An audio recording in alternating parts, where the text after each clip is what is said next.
Hi, welcome to my studio / the basement of your house. Yes, I live here. Yeah, thanks for hanging. Sure. I'm going to ask you some questions about a song you worked on, Okay. Milk Teeth by Ryvoli. Yeah. It is a great song that we love in our household, and I think people should hear about a mix engineer's perspective of how they added to the song. Cool. So, first, who worked on it? Tell me who you worked with. Well, we recorded it at the second Muscle Shoals Sound location in Muscle Shoals, Alabama. It's, yes, with Precious the dog.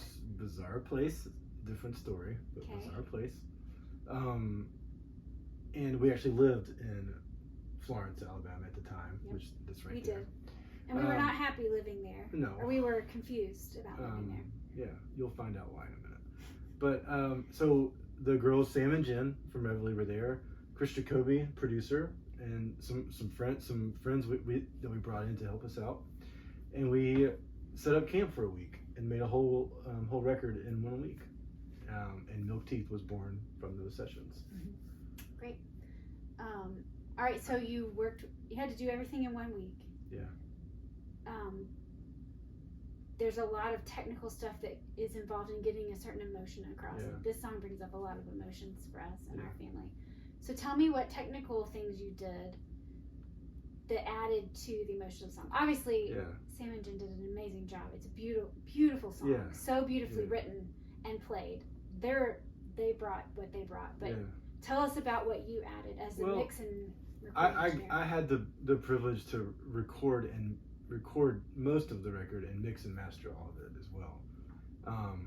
This song was actually kind of done primarily at at Single Lock Records in downtown Florence, because we had 2 studios going at the same time. We were trying to finish in a week. But generally the idea in the studio is that as the engineer, when you get the studio set up and you're like ready for the next song, when the band or artist starts playing the next song, you're kind of listening for what you think the final product's going to sound like. Like, what's the vibe here? Because you don't really know.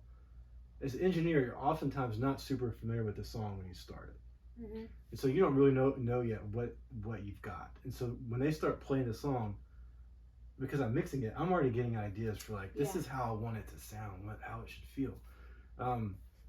So I went with my trusty Soyuz microphone for Sam's voice, and her voice is in the mix is right in your face. There's no reverb on it, and that's intentional, right? And some of the other elements, the piano, the acoustic guitar, the French horns, the upright bass, it all sort of sounds like you're in the room, but like you're a part of the recording. And having that vocal in your face and dry, it just sort of has a sense that you are like right up on the musicians in the room, and Sam singing, like you're a part of it. And that's all intentional to create a certain vibe, right? So that's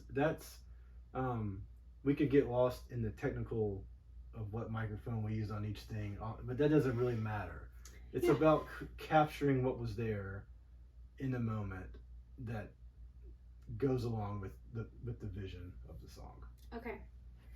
So that song obviously is really technical, and you said you wanted the vocals to feel like they're right there. That's the emotion. I totally hear that.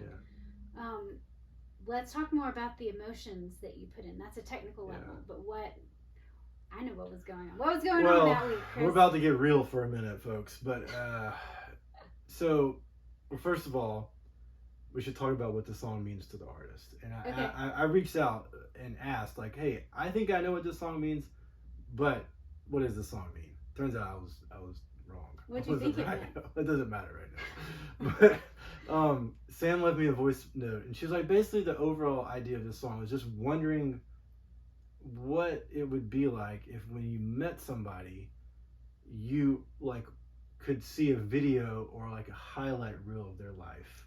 And their accomplishments, their highs, their lows, all that stuff before you met somebody.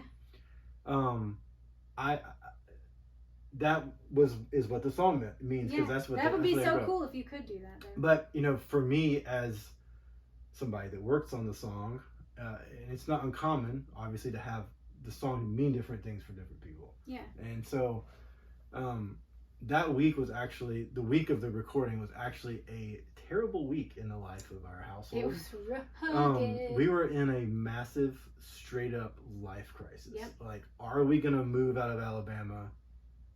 Like, what is our life? Like, what have we done? Like, we what were are we just trying to do? figure out. Yeah, we're trying So to it was figure like out a what this is. terrible week. Like, We fought every I'd day. wake up, we would start talking about it. And I had to go to work till about 10 p.m. We come home, and be like, what are we doing with our life? And so it was a rough week, but I learned a valuable lesson to like learn how to push through when things are not great the outside circumstances, and really dive into creating something that you're proud of. Yeah. Inside of a weird headspace. And so, I think the emotion connection that we have with that song is that I got into the mixing phase, and that was the first song I picked to mix. Yeah. And when I get a good song in, and I just feel good about it, I naturally bring it to you. I'm like, hey, you should listen to this song. I think it's great. I like what I did. I think you're going to like what I did too. Yeah. And I'm so the type girl. We're driving to Northwood Social, which is a restaurant in Florence, Alabama, which is very good. We're riding down the road. I'm like, hey, got this song. Think you should check it out. I think you're going to like it. So I hit play. It's like raining in the background, as it does for these kind of moments. And I play and it for Northwood you. looks like a little movie scene. So we're like parked outside. Yeah. There's rain on the windows. Yeah. Small town Alabama. Northwood So lights are glowing. And I hit play, and then in like seconds you're starting. all I had to do was hear the piano, and like as soon as her voice came in, I guess I just felt nurtured by the sound of the song. I was crying immediately. Which made me cry because I knew you were like proud of this. Like I knew you were a proud wife. Like I just felt like that sort of release from that hard week, and like knowing that like that was a hard week, and I was gone a lot, and like, but somehow it like was worth it. Oh yeah, I was really proud of you because I felt like you took that pain, because I felt that I was there with you in that pain, and you made art out of it. It was really good. It's like it's in the whole record. That week we had is in the whole record. If you listen to it, when I listen to the whole record, I feel. You can hear the pain of the mix engineer. Like you feel it, man. So it's true, you can. So that's like what that song means for us. In fact, when we pulled out of fast forward, we left Alabama. We decided to move. Yeah. Now we live in Minneapolis. We're coming to you from Minneapolis, and when we were like packed up, literally driving out of Florence, Alabama for the last time, this is the song we played. Yep. Everybody was crying. Our kids were crying. When we came back and visited Florence the first time, we drove into the city playing this song. We were all crying. So us Bethays, as a family, have probably cried.